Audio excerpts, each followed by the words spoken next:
It's finally here. After months of speculation and rumor, Nintendo's new console has been announced, and it's called the Nintendo Switch 2. It's an understated name to match an understated console. On first inspection, it barely looks any different to a regular Switch. But take a closer look, and there's plenty of fascinating details that suggest how Nintendo has evolved its beloved hybrid console. 30 of them, in fact, and we're here to show you them all. From a brand new face button to whole new ways of using the Joy-Con, here's everything revealed in the Nintendo Switch 2 reveal trailer. The Switch 2's form factor is much the same as its predecessor, just a little bigger. The main unit of the console has grown in size, and the Joy-Con are taller too. We estimate the entire console is around 15% bigger than the original Switch. Gone are the brightly colored Joy-Con of the last generation. Nintendo has opted for a uniform grey across the entire console, which gives the entire device something of a sleeker, Steam Deck-like appearance. That's not to say the console is devoid of color entirely. It pays homage back to the original Switch's bright red and blue controllers with a ring of color around each analog stick. This extends to the inner edges of both the console unit and each Joy-Con, which not only looks slick, but acts as a color coding system. Red slots into red, and blue slots into blue. Talking of slots, the Joy-Con no longer slide into place on rails. Instead, they now directly slot into the device, with a protruding connector on the main unit plugging into a slot on the inner edge of the Joy-Con. While unconfirmed by this trailer, rumors have suggested that each Joy-Con is held in place using magnets, similar to Apple's MagSafe laptop charging cables. The rear of each Joy-Con features a newly designed trigger system that releases the controller from the main unit. As you can briefly see in the demonstration video published on Nintendo.com, squeezing the trigger causes a piston-like component inside the Joy-Con to push the controller away from the console. On the front of the Joy-Cons, we can see that the classic controller layout has been preserved. The analog sticks remain offset, with the left stick sat above the 4 direction buttons, and the right stick below the A, B, X, and Y face buttons. Towards the tops of the controller are the plus and minus buttons, and at the bottom is the square capture button on the left and circle home button on the right. Below the home button is a new, unlabeled button. What it does is currently a mystery to anyone but Nintendo. The L and R shoulder buttons are exactly where you'll expect them to be, and sitting beneath them are the ZL and ZR triggers. These appear to be deeper and more rounded than those on the Switch, and so will hopefully be more comfortable to use and easier to operate. The analog sticks still use a low-profile design, but their faces have a notably smaller inside ring radius and thicker, taller rims. This likely is to provide better thumb grip and support. There's no sign of the NFC Amiibo interface on the right-hand Joy-Con, but that's not to say it won't be there. After all, the feature was invisible on the original Switch. What does seem to be missing though, is the IR sensor that was on the bottom edge of the original right Joy-Con. Considering barely any Switch games used it, it's perhaps unsurprising to see it cut from the Switch 2. Once again, the internal edges of each Joy-Con controller have SL and SR buttons, indicating that the Switch 2 will still allow players to use each individual Joy-Con as its own controller. The big improvement here though, is that the SL and SR buttons are significantly larger, potentially up to 4 times the length of those on the original Switch. They will almost certainly be easier to use. The strip of 4 green LEDs that indicate which player each Joy-Con is assigned to has returned, although this time it's on the forward-facing edge of the connector strip, rather than the inward-facing one. Between the SL and SR buttons is the connector port that links each Joy-Con to the main console unit, but also another couple of interesting components. Mirroring the original Switch, we can see the sync button, which will pair a Joy-Con with the console. It's the component above the connector that proves most intriguing though.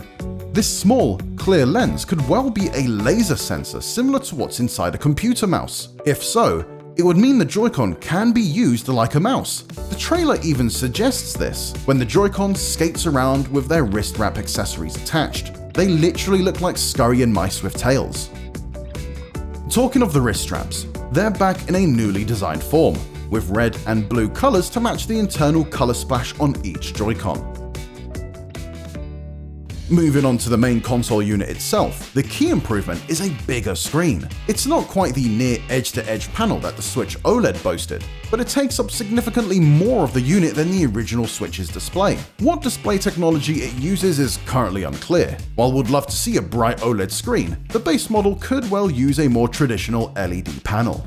The top edge of the device is largely unchanged. It features a slightly redesigned power and volume switch, a 3.5mm headphone jack, and a ventilation grill that appears to be of a roughly similar size to that on the original Switch, just split into 3 vents rather than 5. The game card slot also remains on the top edge of the console. It's also the only visible slot on the device. Considering the machine is backwards compatible, that means the Switch 2's game cartridges will almost certainly be the same form factor as those used in the original Switch. There is one new curious addition to the top edge to speculate about though. Next to the headphone jack, we can see a USB-C port. What this is for, we're uncertain, as the Switch 2 also has the same bottom-mounted USB-C port as its predecessor for docking and charging. Perhaps there are a range of USB-based peripherals in the work that make more sense mounted to the top of the console. Or perhaps the next Pokemon will go fully old school and use a link cable to trade monsters. We're perhaps too excited than we should be to find out what a mystery USB slot does. Alongside the bottom-facing USB-C port are new downward-firing speakers that replace the original Switch's rear-facing speakers. This new position will hopefully ensure better sound quality. The rear of the console sports a brand new kickstand system, which runs the entire length of the console. It does admittedly look a bit flimsy, but the rubber feet on the edges of the console unit itself may be there to help support the kickstand and keep the entire device steady. The kickstand also seems to be able to lock into multiple angles, and one that lies at a much shallower angle that's almost lying flat. As you'd expect, the Switch can be plugged into a dock and connected to a TV. The dock appears nearly identical to the original Switch's, but the corners have been rounded off to match the radius of the Joy-Cons. Oh, and there's a massive Switch 2 logo on the front of it too. Also mirroring the original Switch is the inclusion of a controller peripheral that the Joy-Cons slot into. It looks just as uncomfortable as the original version, but hopefully hands-on time will reveal that some improvements have been made. You can't have a console reveal trailer without a game, and this Switch 2 reveal gives us a sneak peek at what appears to be a brand new Mario Kart game. It appears this will be a bigger, more chaotic version of Nintendo's beloved racer, as the starting line has space for 24 racers. Mario Kart 8 was limited to just 12 racers. Arching over that starting line is a sign that reads, Mario Kart Mario Bros Circuit. It appears to be a whole new, seemingly American-flavored track for Mario Kart, one that appears to make use of a more open space and off-road sections. The clip confirms 10 characters for the roster: Mario, Luigi, Bowser, Peach, Yoshi, Toad, Donkey Kong, Daisy, Rosalina, and finally, Wario, who can be spotted for just a split second as the screen flips. While brand new games such as Mario Kart were obviously on the cards, it's good to see that old Switch games will be supported through backwards compatibility. However, the reveal trailer does warn that certain games may not be supported. We suspect that this may refer to games that use peripherals that directly connected to the Switch 1's Joy-Cons. Ring Fit Adventure, for instance, required the Joy-Con to be slotted into the ring, and the new Joy-Con design will presumably be incompatible with the old rail system. But when can we get our hands on this brand new Nintendo console? 2025 is the only date we're given, so sometimes within the next 12 months. We'll learn much more, including hopefully a release date in just a few short months. A Nintendo Direct is scheduled for April 2nd. Following the Direct, you'll be able to get hands-on with the console yourself as part of the Nintendo Switch 2 experience, a worldwide tour taking place between April and June, starting on April 4th in New York and Paris, and then going on to visit cities such as London, Berlin, Melbourne, Tokyo, and Seoul.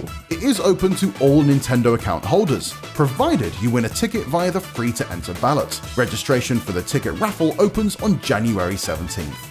And those are the 30 key details revealed by the Switch 2 announcement trailer. Be sure to watch the trailer itself in full, and for everything else Nintendo and more, stick with IGN.